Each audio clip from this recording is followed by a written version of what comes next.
అందరికీ నమస్కారం. నేను మీ హేమా సుబ్రహ్మణ్యన్. హోమ్ కుకింగ్ తెలుగుకి స్వాగతం. ఉలవలు మన హెల్త్కి చాలా మంచివి, కానీ వీటితో ఏం చేసుకుని తినాలో చాలా మందికి తెలీదు. అందుకే ఈరోజు నేను మీ అందరికీ వాటితో ఒక హెల్తీ దోశ రెసిపీ చూపించబోతున్నాను. ఇది చాలా టేస్టీగా ఉంటుంది. సో రండి, ఉలవల దోశని ఎలా చేయాలో ఇప్పుడు మనం చూద్దాం. ఉలవలు దోశ కోసం నేను ఇక్కడ అన్ని పదార్థాలు రెడీగా ఉంచాను. ఇప్పుడు ఒక పెద్ద బౌల్లో 1 కప్పంత బియ్యం వేస్తున్నాను. ఇందులో 1/2 కప్పంత ఉలవలు వేయాలి. అలాగే 1/4 కప్పంత మినపప్పు, 1 టీ స్పూన్ మెంతులు కూడా వేసి శుభ్రంగా ఒక్కసారి కడగాలి.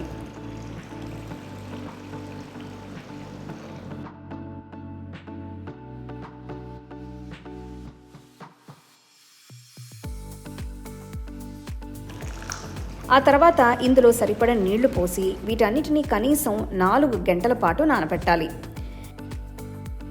ఇంకొక బౌల్లో 1/4 కప్పంత అటుకులు వేస్తున్నాను. ఇది మందంగా ఉండే అటుకుల వెరైటీ. ఇందులో కొన్ని నీళ్లు పోసి పిండి రుబ్బడానికి అరగంట ముందు వీటిని నానబెడితే సరిపోతుంది. దోశ పిండికి కావాల్సిన పదార్థాలు అన్నీ చక్కగా నానిపోయాయి. ఇప్పుడు వీటిల్లో ఉన్న నీళ్లు వెంపేసి పిండి రుబ్బుకోవచ్చు.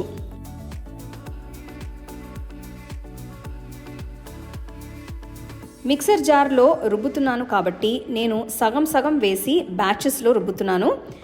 మీ దగ్గర వెట్ గ్రైండర్ ఉంటే మీరు మొత్తం ఒకేసారి వేసి రుబ్బుకోవచ్చు.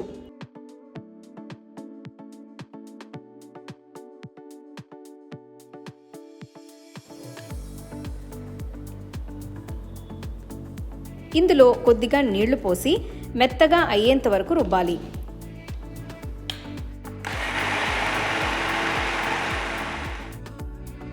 పిండి ఇంత స్మూత్గా ఉంటేనే దోశలు బాగా వస్తాయి. సో దీన్ని ఒక బౌల్లోకి ట్రాన్స్ఫర్ చేసి పెడుతున్నాను. అలాగే మిగిలిన పదార్థాలు కూడా రుబ్బి ఇందులో వేసిన తర్వాత 1 టీ స్పూన్ అంత ఉప్పు వేసి కలుపుతున్నాను.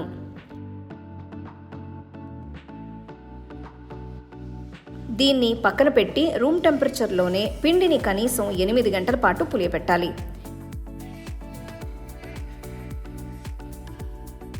8 గంటల తర్వాత పిండి బాగా పొంగింది కాబట్టి ఇలా ఒక్కసారి కలపాలి.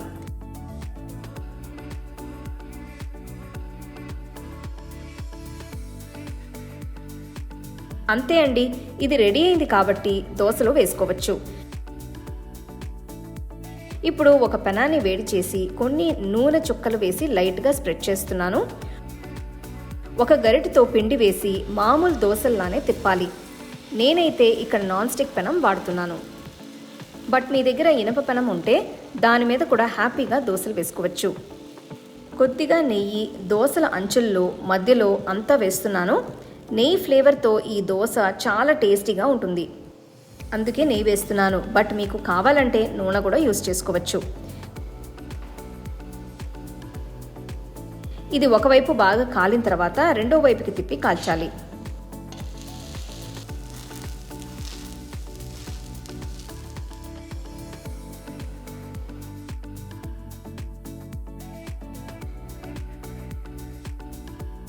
దోశ 2 వైపులా బాగా కాలిన తర్వాత బయటికి తీసేయచ్చు. ఈ దోశ చాలా టేస్టీగా ఉంటుందండి. మామూలు దోశల కంటే ఇది చాలా హెల్తీ అనే చెప్పాలి. వీటిని నేను కొబ్బరి చట్నీతో, టొమాటో చట్నీతో సర్వ్ చేస్తున్నాను.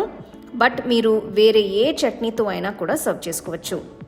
ఈ దోశ పిండిని మీరు ఫ్రిడ్జ్లో ఈజీగా 2 రోజుల వరకు నిల్వ ఉంచుకోవచ్చు. సో తప్పకుండా ఈ రెసిపీని ట్రై చేసి చూడండి. అలాగే నా వీడియోస్ అన్నిటినీ మీరు మిస్ అవ్వకుండా చూడాలంటే హోమ్ కుకింగ్ తెలుగు ఛానల్ని లైక్ చేసి, షేర్ చేసి, సబ్స్క్రైబ్ చేయండి.